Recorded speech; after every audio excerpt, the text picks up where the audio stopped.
કાયદાકીય જોગવાઈની હિસાબે અમે આ દાખલ કર્યો છે. કેટલો દાવો છે તમને? દાવો તો અમે સાહેબ 20 લાખનો કર્યો છે, પણ 20 કરોડ રૂપિયા આપે તો અમારું બાળક તો જતું રહ્યું. હવે શું કરવાનું પૈસા ને અમારે? પણ આ બનાવ બીજી વાર આવો બને નહીં એના માટે અમે આ કેસ દાખલ કર્યો છે. સંતાન એક જ હતું સાહેબ અમારે.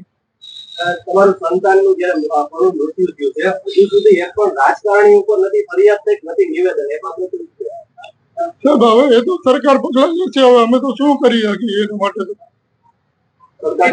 તમે માનો છો કે જે પણ જવાબદારી સામે કાર્યવાહી થવી જોઈએ સાહેબ, 100% થવી જોઈએ કાર્યવાહી. કારણ કે બીજી વાર આવું આ બનાવ બને નહીં રાજકોટની અંદર, એના માટે આવી કાર્યવાહી થવી જોઈએ. કેવી કાર્યવાહી? હવે તો સાહેબ એ તો સરકાર આવા પગલા લે એ પ્રમાણે હવે અમે તો શું કહી શકીએ કેવી કાર્યવાહી થવી જોઈએ. તો કડકમાં કડક સજા થવી જોઈએ આ લોકોને. તો મુદ્દો એવો છે કે રાજકોટના ઇતિહાસમાં આપણે સૌ જાણીએ છીએ કે ક્યારેય ન ઘટી હોય એવી દુર્ઘટના એ ટીઆરપી ગેમ ઝોન ખાતે ઘટી છે. આ દુર્ઘટનાના અનુસંધાનમાં વિવિધ કાયદાકીય મુદ્દાઓ હોય, વિવિધ કાયદાકીય અનુસંધાન હોય, એ આપણે સૌ સમજી શકીએ. અને કાયદા ક્ષેત્રે કામ કરતા એડવોકેટ તરીકે મને વ્યક્તિગત રીતે એવું લાગ્યું કે કન્ઝ્યુમર પ્રોટેક્શન એક્ટના જે પ્રોવિઝન્સ છે એ પ્રોવિઝન્સ પ્રમાણે ટીઆરપી ગેમ ઝોન એ એક પ્રોડક્ટ તરીકે આપણે જોવી જોઈએ. અને રેસવે એન્ટરપ્રાઇઝ જે ભાગીદારી પેઢી છે એની જવાબદારી એટલે એની પ્રોડક્ટ બને છે.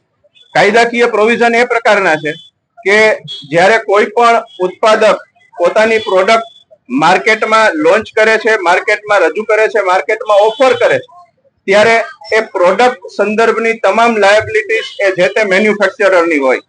આપણે કન્ઝ્યુમર પ્રોટેક્શન એક્ટના સંદર્ભમાં જ કાયદાકીય દ્રષ્ટિકોણથી આ વિષયને જ્યારે જોઈ રહ્યા છીએ ત્યારે મારા વ્યક્તિગત અભ્યાસમાં એ બાબત આવી કે આ પ્રકારની દુર્ઘટનાના અનુસંધાનમાં અન્ય જે કાંઈ પણ કાયદાકીય પ્રોવિઝન્સ છે એ મુજબની કાર્યવાહી ચાલતી રહેશે, પણ કન્ઝ્યુમર પ્રોટેક્શન એક્ટના સંદર્ભમાં જો આપણે આ પ્રકારની ભાગીદારી પેઢી કે જેમણે ટીઆરપી ગેમ ઝોન નામની પ્રોડક્ટ સમાજમાં ઓફર કરી હતી અને એ પ્રોડક્ટનો લાભ લેવા માટે આ મૃતક નીરવભાઈ વેકરિયા અને અન્ય ઘણા બધા ગ્રાહકો ત્યાં ગયા હતા, ત્યારે એ ગ્રાહકોની સુરક્ષા જાળવવી એ ટીઆરપી ગેમ ઝોનના તમામ સંચાલકો, માલિકો એટલે કે રેસવે એન્ટરપ્રાઇઝના ભાગીદારો અને બધાની બનતી હોય છે.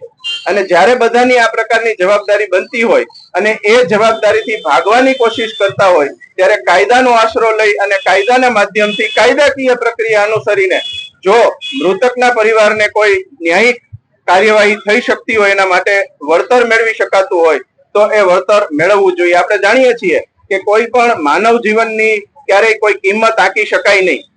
કદાચ ગમે એટલા લાખો કરોડો રૂપિયા આપી દેવામાં આવશે તો પણ ગયેલ વ્યક્તિ પાછી આવશે નહીં. આ અનુસંધાનમાં જ્યારે કાયદાકીય પ્રોવિઝનની વાત આવી ત્યારે મને એમ થયું કે કન્ઝ્યુમર પ્રોટેક્શન એક્ટ અંતર્ગત વળતર માંગવું જોઈએ. કન્ઝ્યુમર પ્રોટેક્શન એક્ટના સ્ટેચ્યુટરી પ્રોવિઝનમાં પ્રોડક્ટ લાયબિલિટી અને પ્રોડક્ટ લાયબિલિટી એક્શન આ બંને ડિફાઇન કરવામાં આવેલા છે. આ બંને ડેફિનેશનના અનુસંધાનમાં સેક્શન 39 પ્રમાણે કન્ઝ્યુમર પ્રોટેક્શન એક્ટના સેક્શન 39 પ્રમાણે કન્ઝ્યુમર કમિશનને વળતર અને પ્યુનિટિવ ડેમેજીસ એટલે કે કોમ્પન્સેશન અને પ્યુનિટિવ ડેમેજીસ આ મંજૂર કરવાની સત્તા છે. આ સંદર્ભમાં વેકરિયા પરિવાર સાથે સંપર્ક થયો, વેકરિયા પરિવારને કાયદાકીય માર્ગદર્શન આપવામાં આવ્યું અને વેકરિયા પરિવારે એ પ્રકારની તત્પરતા દાખવી કે અમે એવું ઈચ્છીએ છીએ કે આ પ્રકારની ઘટના ભવિષ્યમાં ક્યારેય ન બને, કોઈનો લાડકવાયો ક્યારેય ન છીનવાય.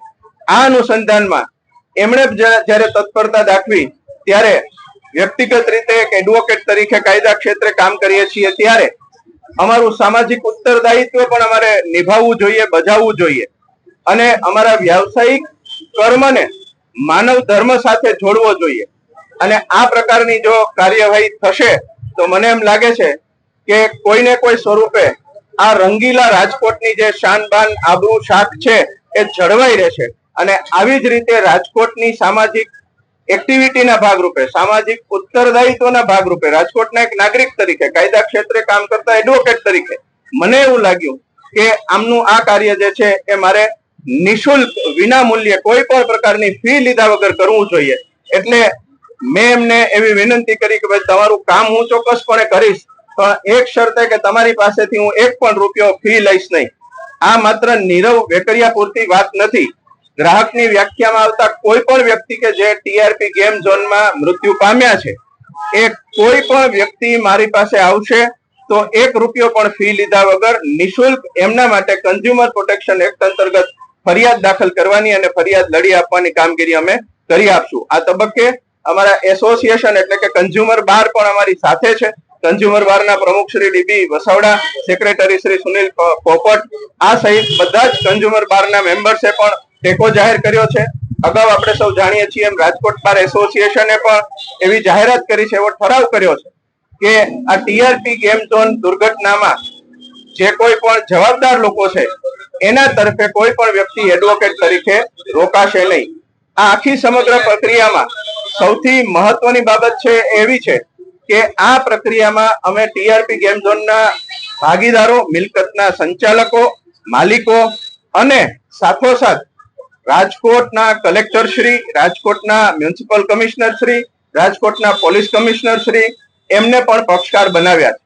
એમને પક્ષકાર બનાવવા માટેનું મુખ્ય કારણ એવું છે કે આ અંગેના તમામ દસ્તાવેજી પુરાવાઓ કે જે વિવિધ આયામોથી તપાસ થઈ છે, એ તપાસના તમામ દસ્તાવેજી પુરાવાઓ એ આ પ્રકારની કચેરીઓ પાસે, ઓથોરિટી પાસે હોય. આ ફરિયાદની અંદર સમગ્ર ઓથોરિટી પાસેથી કલેક્ટર, કમિશનર પોલીસ અને કમિશનર મ્યુનિસિપલ ત્રણેય સાહેબશ્રીઓ, અધિકારીઓ પાસેથી એવી સ્પષ્ટ અપેક્ષા રાખવામાં આવે છે કે આ અંગેનું જે કાંઈ પણ સાધનિક રેકોર્ડ હોય, દસ્તાવેજી આધાર પુરાવાઓ હોય, એ કન્ઝ્યુમર કમ્પ્લેન્ટના કામે કન્ઝ્યુમર કમિશન સમક્ષ રજૂ રાખે, કોઈ પણ પ્રકારની શરમમાં આવ્યા વગર રજૂ રાખે, જેથી કરીને મૃતકને ન્યાય આપવા માટેની જે પ્રક્રિયા અમે કરી રહ્યા છીએ, જેમાં અમે એક પણ રૂપિયો ફી નથી લઈ રહ્યા, સામાજિક ઉત્તરદાયિત્વ નિભાવી રહ્યા છીએ. એ સામાજિક ઉત્તરદાયિત્વની અંદર કેટલો દાવો છે તે કરી શકે છે, કેટલો દાવો મળવા પાત્ર?